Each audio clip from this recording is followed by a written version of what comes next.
Hello everybody, welcome back for another video.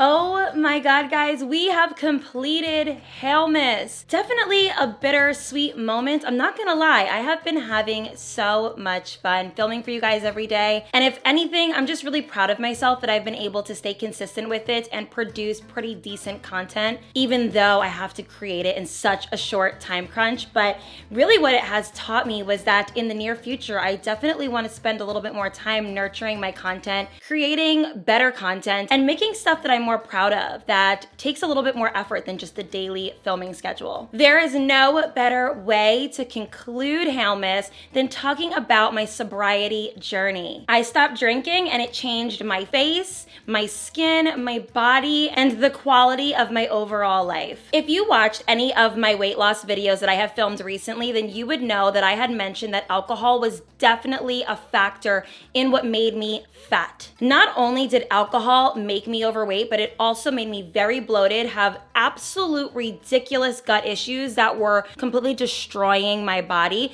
And I feel like it also made me look very old. I didn't even realize how much alcohol was affecting my body all these years. And we are gonna kind of go back in time and I'm gonna share with you guys my own personal testimony, why I went sober, how being sober has helped me, and how it has aided in my weight loss, so that if you are thinking about doing this yourself, stepping into the new year, you know exactly how to take action. I also want to say in the beginning of today's video that I did not struggle with alcoholism or just having a drinking problem at all. I definitely did notice that I was becoming very used to drinking large amounts of alcohol, but I did not notice any type of urge to drink or a withdrawal symptom when I took alcohol out of my life. So I definitely was not struggling with any type of alcoholism, but I think that I had a casual drinking problem. Being that I am sober now, I also want to make sure that I make this very clear that I might possibly have a drink in the future. Not saying that I feel like I want to or that it's something that I'm even thinking about, but I think when you're sober for choice and sober for weight loss and you're sober for other things that are not illness related, it definitely gives you that leeway to saying, I don't have to do this for the rest of my life, but I definitely don't think I'm going to be in the near future ever making it a habit again. So if you're trying to step into your skinny era, your sexy era, your less bloated era, and your youthful era, then keep watching today's video because I'm about to blow your mind. Now, if I'm being honest, I had no idea alcohol was making me ugly and fat. I always blamed food. Food was always the reason. I thought, okay, my lack of exercise and the things I'm eating are making me big. And I definitely didn't realize until literally this year, and more specifically like 3 months ago, I was really noticing that alcohol was at the epicenter of my weight. So a little bit about me, I am someone who is an infrequent drinker, but I drink a lot when I do drink. So I definitely don't drink every day. I never made it to be a habit where I was drinking every single weekend. But I will say that depending on the season, whether it's summer or it's winter, I definitely drink more in the warmer months. And I was drinking a lot this summer. And even in the beginning of summer, in comparison to the end of summer, I looked like a completely different person. Was I eating the same? Yeah. Was I drinking the same? No. I was drinking way less in the beginning of summer, and towards the end, I looked crazy. Now let's go back a couple years when I really picked up a drinking habit. Now I briefly drank in high school, nothing super crazy, but I definitely knew at a young age that I was able to handle my liquor because even back then I was able to have 3, 4, 5, 6 drinks and not black out. So fast forward, I took a huge break from drinking from high school until COVID. I just didn't feel the need to do it. I didn't go away to college. I didn't have friends that went out and drank, so I didn't drink. But 2020 rolled around and COVID hit. And just like many people, COVID was a huge catalyst for the reason why a lot of people picked up a drinking habit. You're home by yourself, you're working from home, you're bored, the world is falling apart, and you are essentially being isolated from your friends and family. So what better thing to do than to have a glass of wine every evening? So I moved into my first apartment in January of 2020, and what a difference in my face from the beginning of 2020 to the end. And I was eating a lot, but I was drinking even more. And honestly, honestly, it wasn't even that I was drinking more. I was just drinking, period. I never drank prior. And finally at 22, I picked up a drinking habit, and I was having, I remember, fresh squeezed oranges, lime, and tequila almost every single day. And I actually looked up how much alcohol was affecting people during these times. And let's just say a lot of people picked up a drinking habit. And I want to read you guys this right here. Recently, researchers at NIAAA used the National Death Certificate Database to assess changes in alcohol-related deaths during the first year of the pandemic. The results published in JAMA show that after increasing around 2.2% per year over the previous 2 decades, deaths involving alcohol jumped 25.5% between 2019 to 2020, totaling 99,000 deaths.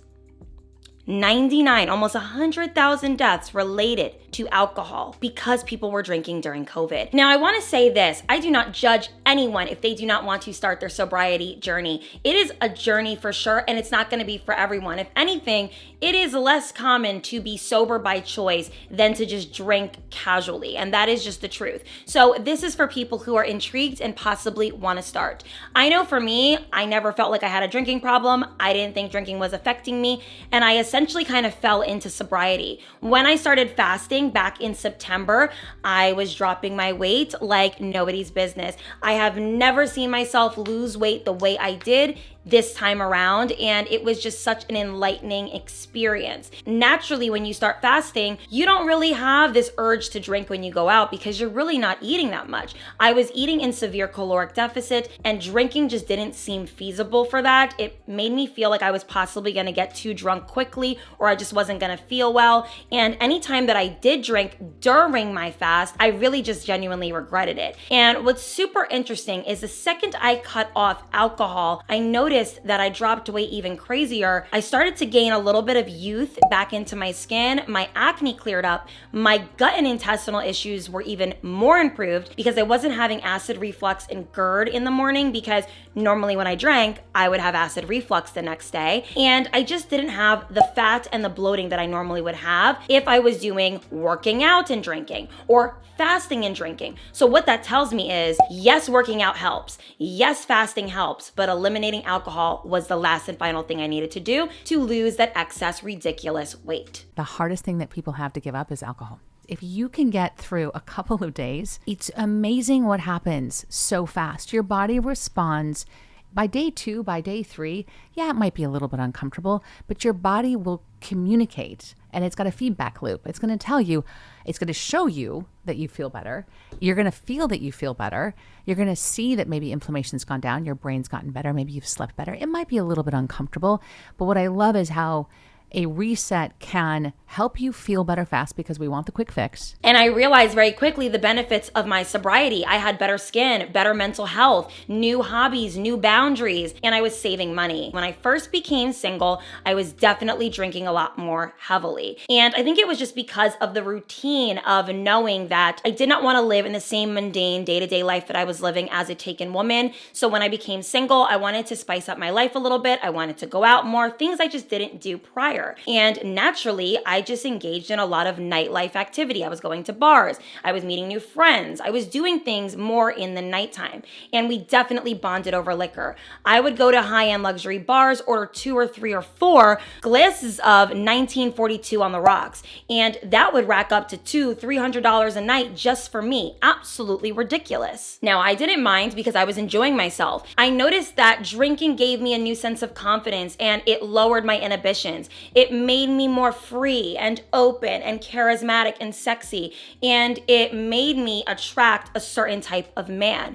And now, kind of looking back on it, being a sober person, I'm embarrassed and I'm ashamed. Of course, I'm not like freaking out about it, but it's very interesting what we are willing to do when we are under the influence. And when I really played it back in my head, and I want to share this vulnerably, I don't think I remember the last time that I had intimacy with someone and I didn't have alcohol in my system. I have been abstinent abstinent longer than I've been sober, of course, but I have to say that being sober actually has made my abstinence significantly easier. I don't have these ridiculous, fake, phony sexual urges that I normally would have when I was drinking. And it really just proves that I would rather have a stronger emotional connection with someone and be clear-headed and clear-minded when making decisions. There's a lot of women that I speak to all the time that have also shared with me that they don't remember or don't even think that they've ever had intimacy without being drunk.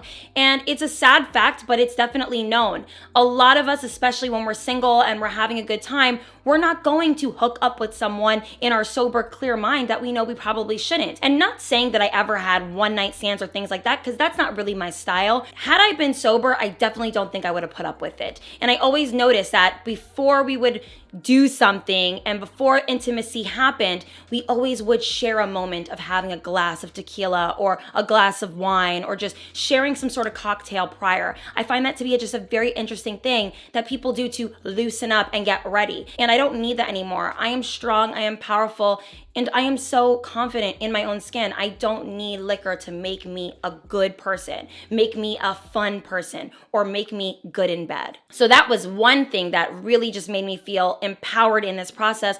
Also, just knowing that liquor was literally making me fat and bloated. I looked bloated. I looked crazy. Even when I started my fast, guys, I was losing weight. I was looking amazing. Again, I'm not thinking alcohol is causing me any issues. So why would I feel the need to cut it out? But then once I cut out alcohol, my weight dropped even more. My face started to really tone up and I stopped having like a double chin. My skin cleared up and I thought I looked a little bit more youthful without makeup on. I said, wow, you look really young, Haley. Like, I really loved it. And on top of it, I was fat, but also on the inside, I was having a lot of issues like diarrhea after a night out of drinking too much, or just having a lot of GERD and acid reflux, not feeling like the desire to get my day started as quickly. And when I turned 25, the hangovers got intense.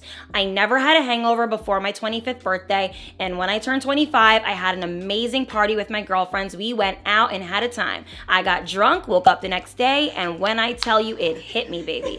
The head was pounding, the body was looking crazy, I was on the toilet, and that was it for me. And every single time I drank after that, whether it was 2 drinks, 4 drinks, 10 drinks, I had a hangover the next day. And that in itself was so frustrating. The whole reason I enjoyed drinking in the first place was because I didn't have any reactions to it. I wasn't getting hangovers. I wasn't getting too drunk and being weird. I considered myself to be a good drunk. I also would say things that I regret. Granted, I'm not one of those people that says mean things. I'm not a mean drunk. I don't have like a weird personality when I drink. But what I do is I definitely overshare when I drink. And it is not a good quality. So if you're sitting out to dinner with a man and you guys are having dinner and it's a first date and you're kind of excessively drinking on this date, you are going to say things that you probably shouldn't. And again, your inhibition's lower, your boundaries are not up, and you're acting more free-spirited and sexual and just not in a great place. It's definitely a boost of confidence, and I get it, especially if you're introverted. But I challenge you to try really getting into sobriety and figuring out how to be that confident, sexy version of yourself, clear-minded, and with nothing in your system. And even really thinking back to when I was drinking heavily, especially this summer, I definitely would have darker thoughts and deep emotion. And I would notice it in other people too, especially men. When men drink excessively, I would notice that when they got drunk, they would say very dark, weird things like, oh, I shouldn't be here anymore, and oh, I'm just so depressed. And it would scare me like, oh my God, like, are you okay? Are you mentally okay? And I realize now that when you drink, it does promote and increase your mental health struggles. You are in deep thought, you're in deep emotion, things that you shouldn't be thinking about. And anytime I speak to someone who's either quit smoking weed or quit drinking, they all say, I love it because I no longer think about dark shit. I'm able to just be free and calm. And I totally resonate with that now. And a few things that I am able to notice that are really wonderful about my sobriety journey is I am able to say no a lot easier. I think what's so wonderful about embarking on a weight loss journey is a huge part of it is learning how to say no to food. So you not only say no to yourself by saying you don't need that, but you also say no when people offer you bread or things like that, when you know that it just is a binge disorder for yourself. And this is kind of similar to my sobriety journey. So I already started the fasting. I was already losing weight. And now I decided, okay, I'm going to be sober. And people offer you drinks, people offer you shots, people want to buy you things, and you're like, no, I'm good. And it's a good feeling to be able able to turn down alcohol because, it's definitely something that people intensively pressure you to do. People do get upset and angry when you don't want to drink with them because they think it's boring and that you're not fun and that you're not trying to engage in the fun activities that they're trying to do, but you just learn how to say no easier. Also, I have been learning my abilities to have a good time without a vice. I still have fun. I'm still enjoying the evening. And I also really love that I'm able to remember the evening. I'm able to remember it fully. Sometimes I would have such magical nights and I would meet a really great guy, or I would have such a great moment with my girlfriends, and I was trying to piece it together the best way I knew how, but I couldn't fully get it together because I was drunk. Now that I don't drink, I remember everything, and I get to wake up the next day feeling amazing. And so essentially a pro is that you get to remain on schedule the next day. As someone who has been totally deep into my craft and wanting to boost myself up to be more successful, glow up, level up, and enjoy the journey while I'm at it, I have been wanting to stay on schedule and in my routine. That has been what has been keeping me on the straight and narrow. And in knowing that I don't drink anymore, I now don't have those day after recuperations. I don't need to do that anymore. And it's really wonderful to be able to stay on schedule after having a night out with the girls. I used to think that I needed to recuperate the next day because I was out late. But now I realize it ain't being out late, girl. It's drinking. There's also something really wonderful about the undeniable self-love that stems from commitment. When you're on this journey of trying to glow up, look sexier, lose some weight, really just love your life, your body, and just everything in between, you become so proud of yourself for being able to be committed to something. I know for me, I struggled with commitment my entire life, not relationally, but with things that I wanted for myself. I would start the piano and then I would quit for a little bit. I would play the violin and then I would quit. I would practice my Spanish and then I would lose it. I would try to learn Italian and then I would lose it. And I just never could get into it. I love the commitment that this has brought into my life. It really proves that I can do things that I want to do and that I set my mind to doing. But once you get on this path of commitment to yourself, your self-love, and the way you look, because there's nothing wrong with wanting to look the fuck good, you find a new respect for your journey and your self-love goes up. Who would have thought that cutting out alcohol, even though you only do it once or twice a week, was gonna make your body look completely different? I had no idea. And you get better mental clarity, you get the energy, your skin starts to clear up, your body looks less bloated, your gut issues heal, and it's like, whoa. I was not expecting that. And I wanted to also do a little thing for tips for staying sober for non-alcoholics because like I said, I'm not an alcoholic. I don't want to give tips to people who actually struggle with alcoholism, but I want to give tips for people who want to try this sober journey just to see, hey, if I cut out alcohol for 2-3 months, I want to see what it does to my body, my skin, and my overall health. So here it is. What I do is one, surround myself with good people. None of my friends make me feel bad about the fact that I'm not drinking. They don't pressure me. They don't force me. They literally don't care. Also, I have friends that don't drink. Aisha doesn't drink, has never had a drink in her life. And my other friends really don't drink that often. I was honestly the one that was drinking the most out of the whole friend circle. So making sure that you surround yourself with good people who don't want to force alcohol down your throat is really important. Also, maybe develop a new hobby or a habit that just is a part of your sobriety journey. Whether that's starting a new sport or painting or going to Pilates or whatever you want to do that's going to keep you on the straight and narrow that you feel like you wouldn't have wanted to do if you were still drinking all the time. There are certain things in life that we're able to do in a more agile way due to the fact that we don't have liquor in our systems. I feel like I run better ever since cutting out alcohol. I was never someone who liked running on the treadmill, but I do like running outside and I love jogging and I jog way better now that alcohol is out of my life. Another way for staying sober is ordering mocktails. I talked about this in my weight loss videos. A lot of you guys were saying, oh, well, sugar and mocktails and things like that, but guess what? Alcohol is useless. Sugar's useless calories. It does nothing for the body other than poison it. Where at least if you're having real sugar, there is definitely a way that it's filtering in our body in some way that is better for you than alcohol. So I feel like ordering mocktails can also be low cal anyways. And I love ginger beer. It makes me feel like I'm drinking a mule. I love it. I'll do ginger beer, cranberry, lime, Or I'll just ask the waiter, make me something that's really good, that's a mocktail, and I'll let them surprise me. And I always get surprised every time. And every time I go out to dinner, I never feel like I'm missing out. I am still drinking something. It just doesn't have alcohol in it. I also love to listen to motivational mentors and podcasts and YouTubers who are disciplined in their routine. People who talk the talk, walk the walk, and actually live a life that I want. And create a mood board with things that you rather spend money on instead. When you cut out a drinking habit, not only does it improve your body, you become skinnier, you become sexier, you start to look younger, but you also are saving money, babe. Like I told you guys, I was drinking tequila on the rocks every chance I got, spending $200-$300 every time I went out. And let's just say that can be spent on a dress, a pair of shoes, a perfume. And I don't feel as bad buying those things anymore because I know I'm not buying it on liquor.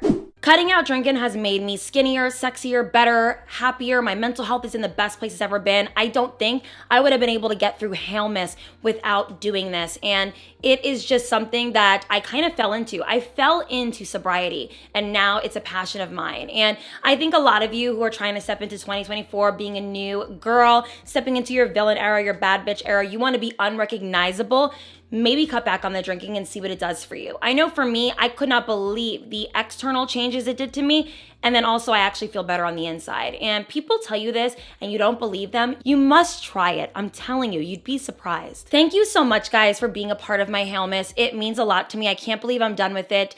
And it's just such a beautiful experience to have gone through with you guys. I am going to be picking the winner from the 25th to the 1st. I definitely want to go through all the comments. It's going to take me some time. I'm probably going to pick about 3 winners. So please be on the lookout on my Instagram and here on YouTube. I am going to announce it on my community tab and try to reach out to you guys individually. But I love you guys so much. Thank you so much for tuning in, and let's step into 2024 being the sexiest, most beautiful version of ourselves. Bye, everyone. Mwah.